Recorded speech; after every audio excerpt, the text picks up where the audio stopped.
Welcome back to our Navachetana Navodaya academy YouTube channel. ವಿದ್ಯಾರ್ಥಿಗಳೇ, ಯಾರಿಗೆಲ್ಲ English ಕಲಿಯಲು ತುಂಬ ಕಷ್ಟವಾಗುತ್ತಿದೆ, ಯಾರಿಗೆಲ್ಲ ಇಂಗ್ಲಿಷ್ ಕಲಿಯಲು ಕಬ್ಬಿಣದ ಕಡೆಗೆ ಆಗುತ್ತಿದೆ, ವಿದ್ಯಾರ್ಥಿಗಳೇ, ಒಂದು ದಿನ ನಾನು ಇಂಗ್ಲಿಷ್ ಕಲಿತೇನೆ ಎಂಬ ಒಂದು ದೃಢ ಸಂಕಲ್ಪ ಮಾಡಿ ಒಂದು ದಿನ ನೀವು ಇಂಗ್ಲಿಷ್ ಕಲಿತೀರಿ. ನಾನು ನಿಮಗೆ English ಕಲಿಸುತ್ತೇನೆ.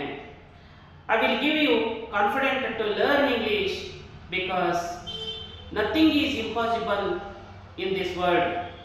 Everything possible in this world. ಪ್ರಪಂಚದಲ್ಲಿ ಸಾಧಿಸಲಾರದು ಯಾವುದೂ ಇಲ್ಲ, ಎಲ್ಲದನ್ನು ನಾವು ಈ ಪ್ರಪಂಚದಲ್ಲಿ ಸಾಧಿಸಬಹುದು. ಹಾಗಾಗಿ ವಿದ್ಯಾರ್ಥಿಗಳೇ, ನಾನು ನಿಮಗೆ ಆ ಕಾನ್ಫಿಡೆಂಟ್ ಅನ್ನ ಕೊಡ್ತಾ ಬರ್ತಾ ಇದ್ದೀನಿ. ವಿದ್ಯಾರ್ಥಿಗಳೇ, ನಾವು ಈಗಾಗಲೇ ಮೊದಲನೆಯ ವಿಡಿಯೋದಲ್ಲಿ ಕನ್ನಡ ವಾಕ್ಯದಿಂದ ನಾವು ಇಂಗ್ಲಿಷ್ ವಾಕ್ಯವನ್ನು ರಚನೆ ಮಾಡಲು ನಾವು ಕನ್ನಡ ವಾಕ್ಯದಲ್ಲಿ ನಾವು 3 ಅಂಶಗಳನ್ನು ಗುರುತಿಸಬೇಕು ಅಂತ ಕಳೆದ ವಿಡಿಯೋದಲ್ಲಿ ನಾನು ಹೇಳ್ತಾ ಬಂದಿದ್ದೆ. ನೋಡ್ರಿ, ಕೊಟ್ಟಂತ ಒಂದು ಕನ್ನಡ ವಾಕ್ಯದಲ್ಲಿ ಮೊದಲು ವರ್ಬ್ ಅನ್ನು ಗುರುತಿಸ್ರಿ ಅಂತ ಹೇಳಿದ್ದೆ. ಆಮೇಲೆ ಆ ವರ್ಬ್ ಆದ ನಂತರ ಸಬ್ಜೆಕ್ಟ್ ಅನ್ನು ಗುರುತಿಸ್ರಿ ಅಂತ ಹೇಳಿದ್ದೆ. ಸಬ್ಜೆಕ್ಟ್ ಆದ ನಂತರ ಉಳಿದವೆಲ್ಲ ಆಬ್ಜೆಕ್ಟ್ ಎಂದು ಗುರುತಿಸಿ ಅಂತಂದು ನಾನು ಕನ್ನಡ ವಾಕ್ಯದಲ್ಲಿ ಹೇಳ್ತಾ ಬಂದಿದ್ದೆ. ನೋಡ್ರಿ, ಈ ವಿಡಿಯೋದಲ್ಲಿ ಕೂಡ ಒಂದಿಷ್ಟು ಸರಳವಾದ ಕನ್ನಡ ವಾಕ್ಯಗಳನ್ನು ನಾನು ತೆಗೆದುಕೊಂಡು ಬಂದಿದ್ದೇನೆ. ಈ ಸರಳವಾದ ಕನ್ನಡ ವಾಕ್ಯದಿಂದ ನಾವು ಕಠಿಣವಾದ ಇಂಗ್ಲಿಷಿನ ಸೆಂಟೆನ್ಸ್ಗೆ ನಾವು ಹೋಗ್ತಾ ಇರ್ತೀವಿ. ಹಾಗಾಗಿ ಏನಂತಂದ್ರೆ ನಾವು ಸರಳತೆಯಿಂದ ಕಠಿಣದ ಕಡೆಗೆ ನಾವು ಹೋಗ್ಬೇಕಾಗಿದೆ. ಹಾಗಾಗಿ ಏನಂದ್ರೆ ಸರಳವಾದಂತಹ ಒಂದು ಕನ್ನಡದಿಂದ ನಿಮಗೆ ಕಠಿಣವಾದಂತಹ ಒಂದು ಇಂಗ್ಲಿಷ್ ಕಲಿಸಲು ನಾನು ಇಲ್ಲಿ ಪ್ರಯತ್ನ ಮಾಡ್ತಾ ಹೋಗ್ತಿದ್ದೀನಿ. ಹಾಗಾಗಿ ವಿದ್ಯಾರ್ಥಿಗಳೇ, ಕಳೆದ ವಿಡಿಯೋದನ್ನ ನೀವು ಯಾರಾದರೂ ನೋಡದೇ ಇದ್ರೆ ಆ ವಿಡಿಯೋವನ್ನ ನೋಡಿ, ನೆಕ್ಸ್ಟ್ ಈ ವಿಡಿಯೋವನ್ನು ಕೂಡ ನೀವು ಸಂಪೂರ್ಣವಾಗಿ ನೋಡಿದ್ದೆ ಆತಪ್ಪ ಅಂದ್ರೆ ನಿಮಗೆ ಇಂಗ್ಲಿಷ್ ಕಲಿಯಲು ತುಂಬಾ ಸುಲಭ ಆಗುತ್ತೆ ಅಂತ ನಾನು ಹೇಳ್ತೇನೆ. ವಿದ್ಯಾರ್ಥಿಗಳೇ, ನೋಡ್ರಿ, ಇಲ್ಲಿ ಕೂಡ ಏನಂತಂದ್ರೆ ನೀವು ಕೊಟ್ಟಂತ ವಾಕ್ಯದಲ್ಲಿ ವರ್ಬ್ ಅನ್ನ ಗುರುತಿಸ್ರಿ ಮತ್ತು ಇನ್ನೊಂದಿಷ್ಟು ಏನಂತಂದ್ರೆ ಅಂಶಗಳು ಇದರಲ್ಲಿ ಬರ್ತವು. ಅವುಗಳನ್ನು ನೀವು ಗುರುತಿಸಿದ್ದೆ ಆಯ್ತಂತಂದ್ರೆ ನಿಮಗೆ ಇಂಗ್ಲಿಷ್ 100% ಸುಲಭ ಆಗುತ್ತಾ ಹೋಗುತ್ತದೆ. ನೋಡಿ ವಿದ್ಯಾರ್ಥಿಗಳೇ, ನಿಮಗೆ ಒಂದು ವಾಕ್ಯವನ್ನ ಕೊಡ್ತೀನಿ ನಾನು. ನೋಡ್ರಿ, ನಾನು ಒಬ್ಬ ಶಿಕ್ಷಕ ಇದ್ದೇನೆ ಅಂದ್ರೆ ಇದು ಕಳೆದ ವಿಡಿಯೋದಲ್ಲಿನ ಲಾಸ್ಟ್ ಸೆಂಟೆನ್ಸ್ ನಿಮಗೆ ಕೊಟ್ಟಿದ್ದು. ನಾನು ಒಬ್ಬ ಶಿಕ್ಷಕ ಇದ್ದೇನೆ. ನೋಡ್ರಿ, ನಾನು ಒಬ್ಬ ಶಿಕ್ಷಕ ಇದ್ದೇನೆ, ಇದರಲ್ಲಿ ವರ್ಬ್ ಅನ್ನ ಕಂಡುಹಿಡಿಯಿರಿ ಅಂತಂದ್ರೆ ನಿಮಗೆ ಯಾವುದು ಇದರಲ್ಲಿ ವರ್ಬ್ ಅನ್ಸುತ್ತೆ? ಹೌದಾ? ನೋಡೋಣ, ನಾನು ನಿಮಗೆ ಒಂದು ಸೆಂಟೆನ್ಸ್ ಅನ್ನ ಕೊಡ್ತೀನಿ. ನಾನು ಒಬ್ಬ ಶಿಕ್ಷಕ ಇದ್ದೇನೆ, ಇದರಲ್ಲಿ ನಿಮಗೆ ಯಾವುದು ವರ್ಬ್ ಅನ್ಸುತ್ತೆ? ಹೌದಾ? ನಿಮಗೆ ಅನ್ಸ್ಬೋದು ಇದ್ದೇನೆ ಅನ್ನೋದು ನಿಮಗೆ ವರ್ಬ್ ಅನ್ಸ್ಬೋದು. ಇದ್ದೇನೆ ಅನ್ನೋದು ನಿಮಗೆ ಏನು ಅನ್ಸ್ಬೋದು? ವರ್ಬ್ ಅನ್ಸಬಹುದು. ನೋಡೋಣ, ಇದು ವರ್ಬ್ ಹೌದು ಅಥವಾ ಅಲ್ಲೋ ಅನ್ನೋದನ್ನ ನಾವು ನೋಡ್ತಾ ಹೋಗೋಣ. ನೋಡ್ರಿ, ಈಗ ನಾವು ಪ್ರಶ್ನೆ ಮಾಡ್ಬೇಕು. ನೋಡ್ರಿ, ಇದ್ದೇನೆ, ಇಲ್ಲಿ ಯಾರು ಇದ್ದಾರೆ? ನಾನು ಇದ್ದೇನೆ. ನೋಡ್ರಿ, ಇಲ್ಲಿ ನಾನು ವರ್ಬ್ ಮಾಡಿ. ನೋಡ್ರಿ, ನಾನು ಏನು ಮಾಡುತ್ತೇನೆ? ಇಲ್ಲ, ಮಾಡೋ ಕ್ರಿಯೆ ಇಲ್ಲ. ಇಲ್ಲಿ ಇದ್ದೇನೆ ಅಂತ ಇಲ್ಲಿ ನಾನು ಏನು ಮಾಡುತ್ತಿದ್ದೇನೆ? ನೋಡ್ರಿ, ಕ್ರಿಯೆ ಇಲ್ಲ. ಇಲ್ಲಿ ಏನಿದೆ? ಇದ್ದೇನೆ ಇದೆ. ಏನು ಮಾಡಿದ್ದೇನೆ? ಇಲ್ಲ, ಅದಕ್ಕೆ ಉತ್ತರ ಇಲ್ಲ. ನೋಡ್ರಿ, ನಾನು ಇದ್ದೇನೆ ಅನ್ನೋದಿದೆ, ಕ್ರಿಯೆ ಇಲ್ಲ. ಇಲ್ಲಿ ನಾನು ಇದ್ದೇನೆ. ಇದ್ದೇನೆ ಅನ್ನೋದು ಏನು ಸೂಚಿಸುತ್ತೆ? ಇಲ್ಲಿ ಇರುವಿಕೆಯನ್ನು ತೋರಿಸುತ್ತೆ, ಒಂದು ಸ್ಥಿತಿಯನ್ನ ತೋರಿಸುತ್ತೆ. ಯಾವ ಕನ್ನಡ ವಾಕ್ಯದಲ್ಲಿ ಸ್ಥಿತಿಯನ್ನ ಅಥವಾ ಇರುವಿಕೆಯನ್ನ ತೋರಿಸುತ್ತದೆಯೋ ಅದಕ್ಕೆ ಏನಂತ ಕರಿತೀವಿ ನಾವು? ಹೆಲ್ಪಿಂಗ್ ವರ್ಬ್ ಅಂತ ಕರಿತೀವಿ. ಮರಿಬೇಡಿ, ಇದನ್ನ ಮೇನ್ ವರ್ಬ್ ಅಲ್ಲ, ಇದು ಹೆಲ್ಪಿಂಗ್ ವರ್ಬ್. ಒಂದು ವಾಕ್ಯದಲ್ಲಿ ಕ್ರಿಯೆ ತೋರಿಸಿತ್ತಂತಂದ್ರೆ ವರ್ಬ್ ಅಂತ ಕರಿತೀವಿ. ಒಂದು ವಾಕ್ಯದಲ್ಲಿ ಇರುವಿಕೆಯನ್ನ ಅಥವಾ ಸ್ಥಿತಿಯನ್ನ ತೋರಿಸಿರೋದಕ್ಕೆ ಏನಂತ ಕರಿತೀವಿ? ನಾವು ಹೆಲ್ಪಿಂಗ್ ವರ್ಬ್ ಅಂತ ಕರಿತೀವಿ. ಇದನ್ನ ನಾವು ಅರ್ಥ ಮಾಡ್ಕೋಬೇಕು. ಒಂದು ಕನ್ನಡ ವಾಕ್ಯದಲ್ಲಿ ಒಂದು ವಾಕ್ಯ ಪೂರ್ಣಗೊಂಡಿದ್ರೆ ಅಲ್ಲಿ ಕ್ರಿಯಾಪದ ಇರಬೇಕು. ಇಲ್ಲ ಅಂತಂದ್ರೆ ಅಲ್ಲಿ ಏನಿರ್ಬೇಕು? ಹೆಲ್ಪಿಂಗ್ ವರ್ಬ್ ಇರಬೇಕು. ಒಂದು ಮೇನ್ ವರ್ಬ್ ಇರಬೇಕು, ಇಲ್ಲ ಹೆಲ್ಪಿಂಗ್ ವರ್ಬ್ ಇರಬೇಕು. ಎಲ್ಲಿ ಸ್ಥಿತಿ ಇರುತ್ತೋ, ಎಲ್ಲಿ ಇರುವಿಕೆ ಇರುತ್ತೋ ಅಲ್ಲಿ ಕ್ರಿಯೆ ಇರುವುದಿಲ್ಲ, ಅಲ್ಲಿ ವರ್ಬ್ ಇರುವುದಿಲ್ಲ, ಅಲ್ಲಿ ಹೆಲ್ಪಿಂಗ್ ವರ್ಬ್ ಅಂತ ನಾವು ಗುರುತಿಸಬೇಕು. ಈ ಕಾನ್ಸೆಪ್ಟ್ ನಮಗೆ ಅರ್ಥ ಆಗಬೇಕು ಸಂಪೂರ್ಣವಾಗಿ. ನೋಡ್ರಿ ಈಗ ಇದ್ದೇನೆ, ಯಾರಿದ್ದಾರೆ ಇಲ್ಲಿ? ನಾನು. ನಾನು ಅನ್ನೋದು ಸಬ್ಜೆಕ್ಟ್. ನಾನು ಅನ್ನೋದು ಸಬ್ಜೆಕ್ಟ್. ಮತ್ತೆ ಉಳಿದಿದ್ದು ಏನಿದು ನೋಡ್ರಿ, ನಾನು ಇದ್ದೇನೆ. ಏನಿದ್ದೇನೆ? ಶಿಕ್ಷಕ ಇದ್ದೇನೆ. ಶಿಕ್ಷಕ ಇದ್ದೇನೆ ಅನ್ನೋದೇನಿದು ನೌನ್. ಅಂದ್ರೆ ಒಂದು ವಾಕ್ಯದಲ್ಲಿ ಇರುವಿಕೆಯನ್ನು ತೋರಿದಾಗ ಆ ವ್ಯಕ್ತಿ ಏನು ಇದ್ದಾನೆ ಅನ್ನೋದನ್ನ ಕ್ವಶನ್ಗೆ ಬರುವಂತ ಉತ್ತರ ಪದ ಯಾವ್ದಾಗಿರ್ತೈತೆ ಅಂದ್ರೆ ಅದು ನೌನ್ ಆಗಿರ್ತೈತಿ. ಇದು ಆಬ್ಜೆಕ್ಟ್ ಆಗಿರುವುದಿಲ್ಲ. ಎಲ್ಲಿ ಆಬ್ಜೆಕ್ಟ್ ಆಗಿರುತ್ತೆ? ಕ್ರಿಯೆ. ಒಂದು ವಾಕ್ಯದಲ್ಲಿ ಕ್ರಿಯೆ ಇದ್ದಾಗ ನಮಗೆ ಆಬ್ಜೆಕ್ಟ್ ಸಿಗುತ್ತೆ. ಒಂದು ವಾಕ್ಯದಲ್ಲಿ ಇರುವಿಕೆ ಅಥವಾ ಸ್ಥಿತಿಯನ್ನ ತೋರಿಸಿದಾಗ ನಮಗೆ ಏನಂತ ಕಂಡುಹಿಡಿತೀವಿ? ನೌನು ಅಥವಾ ಬೇರೆ ಪದಗಳನ್ನ ನಾವು ಕಂಡುಹಿಡ್ತಾ ಹೋಗ್ತೀವಿ. ನೋಡ್ರಿ ಈಗ ಎರಡನೇ ಸೆಂಟೆನ್ಸ್ ನೋಡ್ರಿ. ಒಬ್ಬ ಶಿಕ್ಷಕ ಇದ್ದೇನೆ ನಾನು. ನೋಡ್ರಿ, ಕನ್ನಡ ಶಬ್ದಗಳನ್ನ ನಾವು ಹೇಗಾದ್ರೂ ಬಳಸಿ ನಾವು ವಾಕ್ಯವನ್ನ ಮಾಡಬಹುದು. ಆದ್ರೆ ಇಂಗ್ಲಿಷ್ ನಲ್ಲಿ ಆ ರೀತಿ ಮಾಡಕ್ ಬರಲ್ಲ. ಯಾಕಂದ್ರೆ that is the fixed language. ಅಂದ್ರೆ ಅಲ್ಲಿ ಸಬ್ಜೆಕ್ಟ್ ಬರಬೇಕು, ವರ್ಬ್ ಬರಬೇಕು, ಆಬ್ಜೆಕ್ಟ್ ಬರಬೇಕು. ಇಲ್ಲಿ ಆ ರೀತಿ ಇಲ್ಲ. ನಾವು ಯಾವ ರೀತಿ ಅದನ್ನ ತಗೋಬಹುದು. ನೋಡ್ರಿ, ಹೆಲ್ಪಿಂಗ್ ವರ್ಬ್ ನೋಡ್ರಿ ಎಲ್ಲಿ ಇದ್ದೇನೆ ಅನ್ನೋದು. ಇದ್ದೇನೆ ಅನ್ನೋದೇನಿದು ಹೆಲ್ಪಿಂಗ್ ವರ್ಬ್. ಯಾಕೆ ಹೆಲ್ಪಿಂಗ್ ವರ್ಬ್ ಬಂದ್ವಿ? ಇಲ್ಲಿ ಇರುವಿಕೆಯನ್ನ ತೋರಿಸಿದೆ. ಇಲ್ಲಿ ಇರೋರು ಯಾರು? ನಾನು, ಸಬ್ಜೆಕ್ಟ್. ಹೌದಾ? ಒಬ್ಬ ಶಿಕ್ಷಕ ಹೇಳಿದಂತೆ ಏನಿದು ನಾವು. ಈ ರೀತಿ ನಮಗೆ ಗುರುತಿಸೋಕೆ ಬರಬೇಕು. ನೋಡ್ರಿ, ಈಗ ಇದ್ದೇನೆ ನಾನು ಒಬ್ಬ ಶಿಕ್ಷಕ. ನೋಡ್ರಿ, ಇದ್ದೇನೆ ಹೆಲ್ಪಿಂಗ್ ವರ್ಬ್ ಏನು ಮೊದಲಿಗೆ ಬಂತು, ಇಲ್ಲಾಂದ್ರೆ ಬರ್ಬೋದು. ನಾವು ಹೆಲ್ಪಿಂಗ್ ವರ್ಬ್ ಅನ್ನ ಗುರುತಿಸೋಕೆ ಬರಬೇಕು. ಈ ಒಂದು ಕ್ಲಾಸ್ ಅಲ್ಲಿ, ಕಳೆದ ಕ್ಲಾಸ್ ನಲ್ಲಿ ವರ್ಬ್ ಅನ್ನ ಗುರುತಿಸೋಕೆ ಬರಬೇಕು. ಹೌದಾ? ಒಂದು ವಾಕ್ಯದಲ್ಲಿ ಇಲ್ಲ ವರ್ಬ್ ಇರುತ್ತೆ, ಮೇನ್ ವರ್ಬ್ ಇರುತ್ತೆ, ಇಲ್ಲ ಹೆಲ್ಪಿಂಗ್ ವರ್ಬ್ ಇರುತ್ತೆ. ಇವೆರಡು ಗುರುತಿಸಕ್ ಬಂತಪ್ಪ ಅಂತಂದ್ರೆ ನಾವು ಇಂಗ್ಲಿಷ್ ನಲ್ಲಿ ಸರಾಗವಾಗಿ ನಾವೇನಂತಂದ್ರೆ ನಾವು ವಾಕ್ಯಗಳನ್ನ ಮಾಡ್ತಾ ಹೋಗ್ಬೋದು.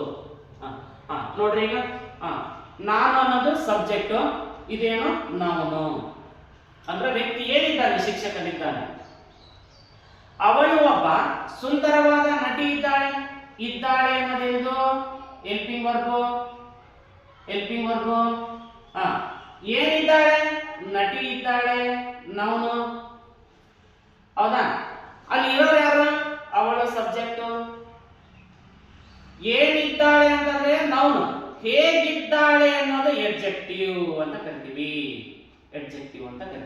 ನೋಡ್ರಿ, ಎಡ್ಜೆಕ್ಟಿವ್ ಕೂಡ ನಮಗೆ ಗುರುತಿಸಲು ಬರಬೇಕು. ಹೌದಾ?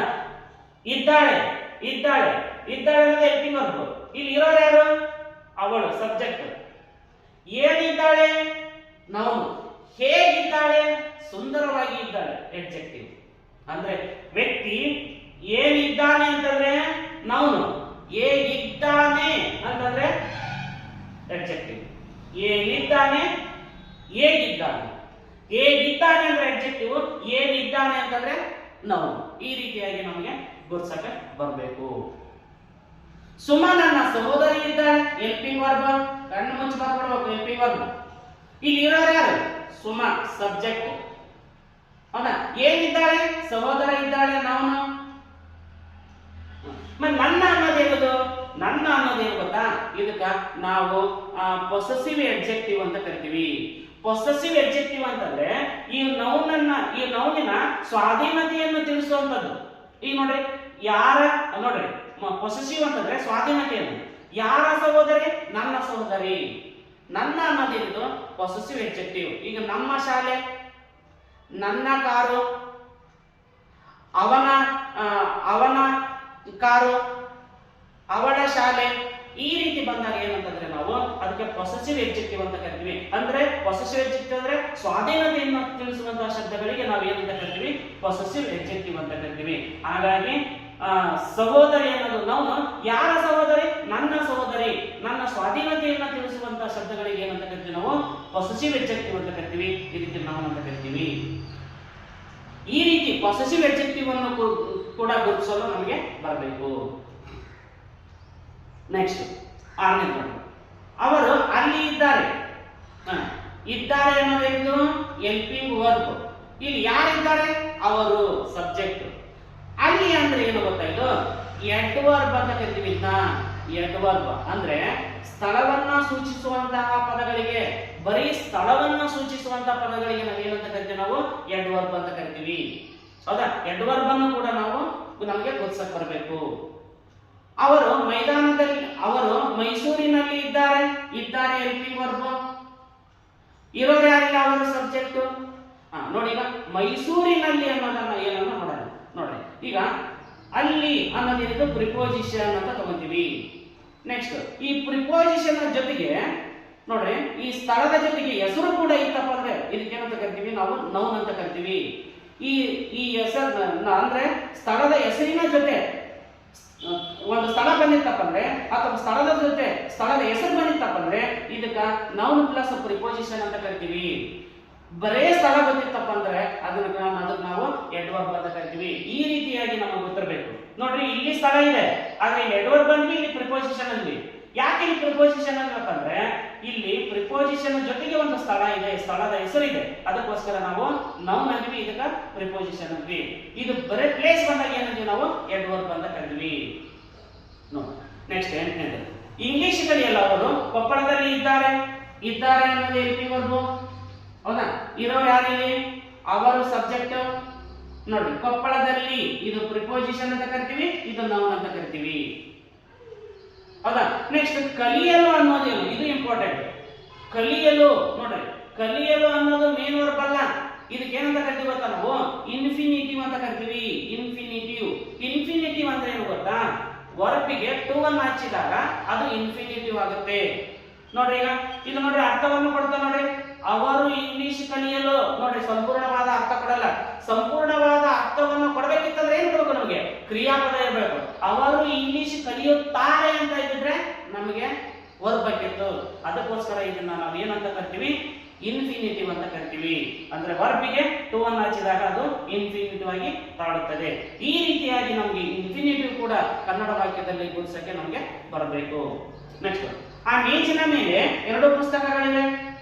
ತಗೊಳ್ಳಿ, ಈಗ ಪುಸ್ತಕಗಳು, ಪುಸ್ತಕಗಳು ಪ್ಲಸ್ ಇವೆ. ನೋಡ್ರಿ, ಇದು ಹೆಲ್ಪಿಂಗ್ ವರ್ಬ್, ಇವೆ ಅನ್ನೋದು ಹೆಲ್ಪಿಂಗ್ ವರ್ಬ್. ಎರಡು ಪುಸ್ತಕಗಳು ಸಬ್ಜೆಕ್ಟ್. ಹೌದಾ, ನೋಡಿ, ಈಗ ಆ ಮೇಜಿನ ಮೇಲೆ, ನೋಡ್ರಿ ಆ ಮೇಜಿನ ಮೇಲೆ ಅಂತ ಇದೆ. ಮೇಲೆ ಇದಕ್ಕೇನಂತ ಕರಿತೀವಿ ನೋಡ್ರಿ, ಪ್ರಿಪೋಸಿಷನ್ ಅಂತ ಕರಿತೀವಿ. ಇದಕ್ಕೇನಂತ ಕರಿತೀವಿ ನಾವು, ನೌನ್ ಅಂತ ಕರಿತೀವಿ.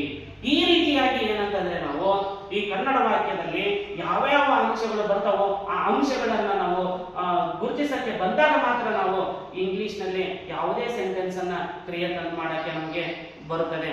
ಹಾಗಾಗಿ ವಿದ್ಯಾರ್ಥಿಗಳೇ, ನಾವು ಕಳೆದ ವಿಡಿಯೋ ಮತ್ತು ಈ ವಿಡಿಯೋವನ್ನ ಸಂಪೂರ್ಣವಾಗಿ ನಾವು ನೋಡಿದಾಗ ಏನಂತಂದ್ರೆ ನಮ್ಗೆ ಇಂಗ್ಲಿಷ್ ತುಂಬಾ ಈಸಿಯಾಗಿ ಕಲಿಯಲು ಸಾಧ್ಯವಾಗುತ್ತೆ. ಹಾಗಾಗಿ ಏನಂತಂದ್ರೆ ತಪ್ಪದೆ ಈ ವಿಡಿಯೋಗಳನ್ನ ನೋಡಿ ಇಂಗ್ಲಿಷ್ ಕಲಿಯಲು ನೀವು ಕೂಡ ಪ್ರಯತ್ನ ಮಾಡಿ ಅಂತ ಹೇಳ್ತಾ ಮತ್ತೆ ಮುಂದಿನ ವಿಡಿಯೋದಲ್ಲಿ